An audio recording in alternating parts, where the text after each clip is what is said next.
The track, 3 semifinal heats in the men's 800. Jonathan Frazier has the championship record and Michael Cerrone the collegiate record. Same qualifying. Top two and next 3 times, the next fastest times, as we're looking down in lane 2 to the junior from Georgia, Claiborne Pender. Pender third at the SEC Outdoor Championships in a really interesting 800-meter race. We'll tell you a little bit more about that as we go on. But in the outside lane, keep an eye on lane number 7. This is Ayman Zahafi from Florida. He's a senior from Morocco. His brother will run in the next heat. Ayman has gone 1:46.79, while his brother has gone in the 1:43s to lead the world. They'll stay in their lanes until the backstretch, then cut for the pole. Again, the top 2 finishers in the next 3 fastest times over the 3 semifinals. So you really can't dog it here.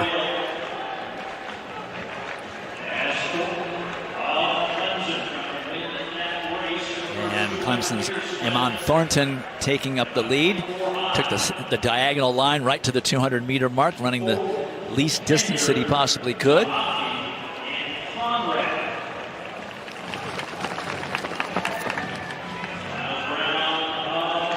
Zahafi there in third currently, with Pender right in front of him. As Thornton leading through the first lap in 51.8. Good solid pace, not crazy fast, not terribly slow, but you can see there's quite a bunch up there with those 8 athletes right in it.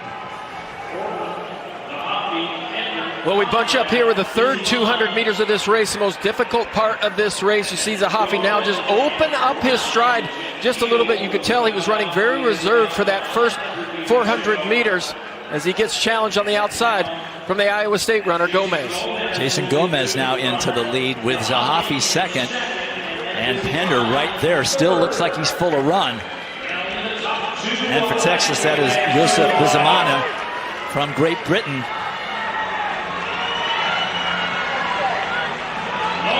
So it is Jason Gomez with a little bit of daylight between him and the other runners, and Bizamana. Those are the top 2, with Pender finishing third. So he's got to wait for 2 semifinals.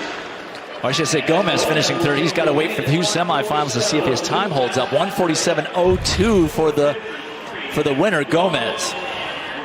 Well, Jason Gomez, he matches his personal best to the exact second. But there you see there you see Zahafi. He made a move with about 2:50 to go, but it caused Gomez to also make a move. But it looked like Gomez was the one who had better momentum. And you see Claiborne Pender in third position right there. He always looks distressed, but he keeps on buzzing away.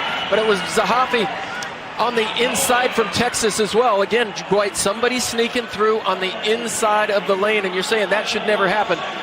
But easy finish for Jason Gomez. Yeah, Jason Gomez did a nice job. We always say when you hit it, you got to hit it and you got to go. And Jason Gomez hit it from all the way at the back of the pack and came away with the victory here in the semifinal.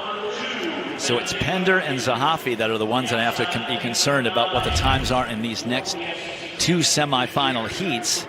But Gomez through with the win, 1:47.02. Bizamana ends up second, and Pender and Zahafi have got to wait for about 10 minutes to try to figure out what's going to happen.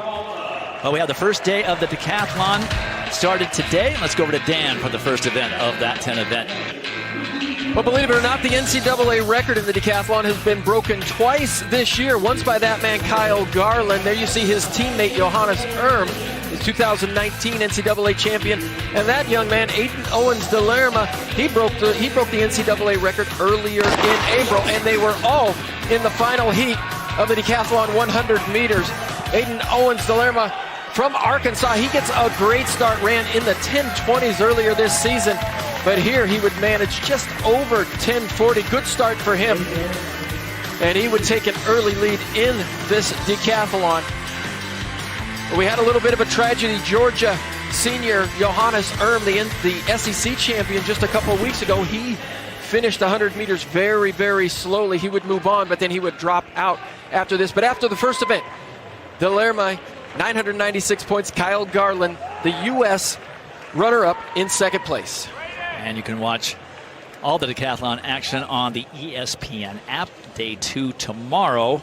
We will have the conclusion of the 1,500 meters later in the meet tomorrow, and the conclusion of day 1, the 400 meters, later today, as we get ready for the second semifinal heat featuring another Zahafi brother, Moad Zahafi, who competes for Texas Tech. Talked to the athletic trainer at Texas Tech earlier, and he was banged up a little bit midway through the outdoor season. Frank Perez is his name, and he gave me the info. He said Zahafi is ready to go, absolutely healthy. There we see Louis Peralta of Oregon on the outside. He'd be in that 8th position, but he continues a long tradition of good 800-meter runners, most recently Charlie Hunter of Australia, who represented Oregon this last year, and then he would represent Australia at the Olympic Games. But Peralta keeping that middle distance history alive for the University of Oregon, and he'll get big cheers down the home straight. I was going to say, whoa, guys, what's going on here? We don't do false starts in 800, all right? You guys got to hold your horses and get out there and run. So they line up again. Zahafi of Texas Tech just saw his brother finish 4th, and he will be hoping to get through on a time qualifier, but now it's time to run his race. He's starting out in lane 5, and Louis Peralta of Oregon, you can see him in the green. He's out there in lane number 8 as they now break for the pole. Well, he's not just the national leader. Zahafi's just not the national leader. He's the world leader, and so he's definitely going to be the man to beat. But he's the kind of guy who can take out the pace, just crush everybody from the beginning, or he can sit and just wait and kick. But you see, I love the fact that he's getting up front. He's pushing these other guys out of their comfort zone. Because when you're 143 and the rest of this group is 146, your comfort zone is a little bit different than everybody else's. Let's see what he takes the first 400 out, and it looks pretty slow, to be honest. It's going to be 52.2, so a leisurely pace for Zahafi. And it looks like he's drags along Van Dorp and Luis Peralta. And to Dan's point, and you as well, Dwight, that's what makes Zahafi such a dangerous runner. He can run it any kind of way you want to. If you take it out, he'll just sit in your back pocket like he did to Brandon Miller at Tom Jones. If he wants to take it out, he can, and he's got a strong kick in that last 150 meters of the race. So let's see if he can showcase that right here. That's Sean Dolan of Villanova in second. As Peralta now starting to fade back to 4th. That won't make the crowd very happy. But Zahafi controlling the race from the front. It's pretty intimidating. He's run the 3rd fastest time in collegiate history with that world-leading 1:43.69, and he's showing why he has dominated this distance this year. It's going to be Zahafi winning it easily, and Dolan finishing 2nd and automatically qualifying. And I'm not sure who that was for 3rd. We'll take a look. And the time definitely faster than heat number 1, so a time qualifier is possible from this heat. Dayton Carlson of Arizona State was 3rd.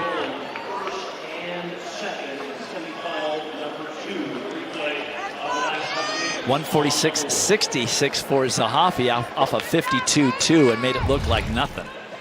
Well, this is what we have come to expect from Moad Zahafi, but I'll tell you, I got to give props to Sean Dolan from Villanova.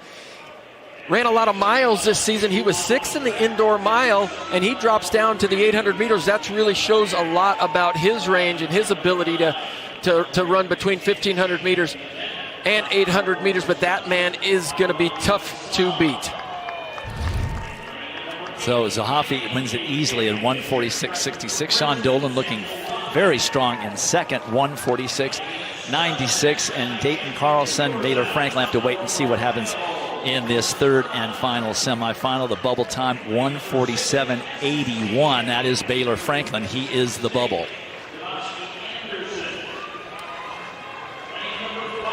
Third and final semifinal heat, getting their last warm-ups on the track.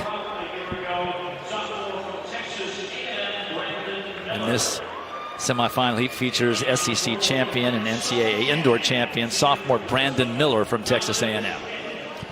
Little cause for concern when we saw Brandon Miller run at the SEC championships, Dwight. He got his mojo back, it seemed like, at the regionals, but at the SEC championships outdoors, he was 3rd.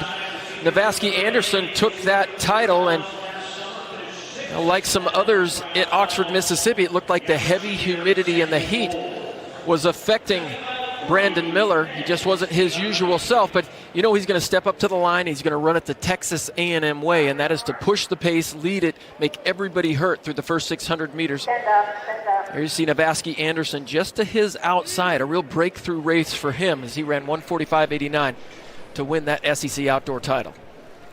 Miller suffered in that race, finished 6th when he was in contention coming off the final turn.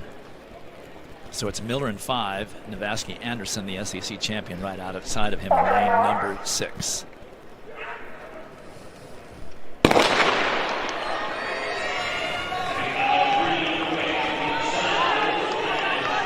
So Brandon Miller is a classic front runner the way they coach him at Texas A&M. It would surprise me if he didn't fight for and get the pole here.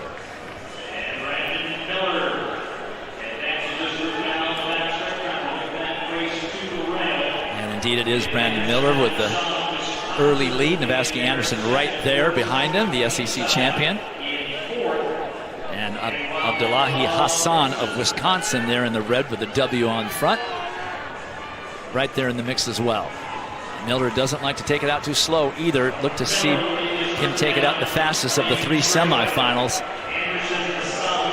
And when you talk to Pat Henry, head coach at Texas A&M, you ask him, he's like, well, how are these guys going to run it? He said, we're going to run it the Texas A&M way, and we've seen them do this year in, year out, both on the men's side and the women's side, but they like to push the pace, they like to get out early, and then they really like to press it this third 200, make everybody work to that 600 point, and then just bring it home. Navaski Anderson showing some real guts here, as this is his first NCAA Outdoor Championships.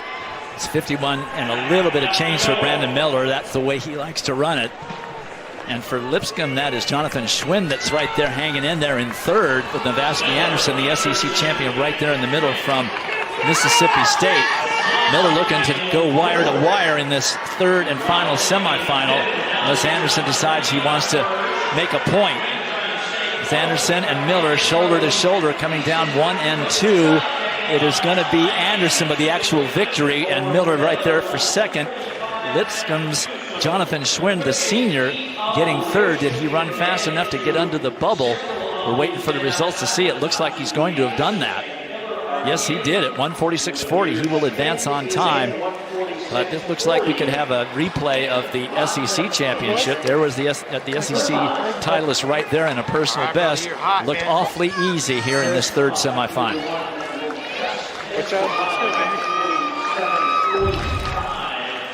Well, you get a chance to see 2 real different body types and running styles here down the stretch. But Navaski's, I don't care if it's a semifinal or not. I am going to lean and get this win. But Brandon Miller on the inside, always just grinding it out with those good arms. He knows how to finish, but good run for those guys. And you know what? Excellence recognizes excellence. Great sportsmanship, right? Greatness recognizes greatness. And I just like the way that Brandon Miller responded after that SEC championship.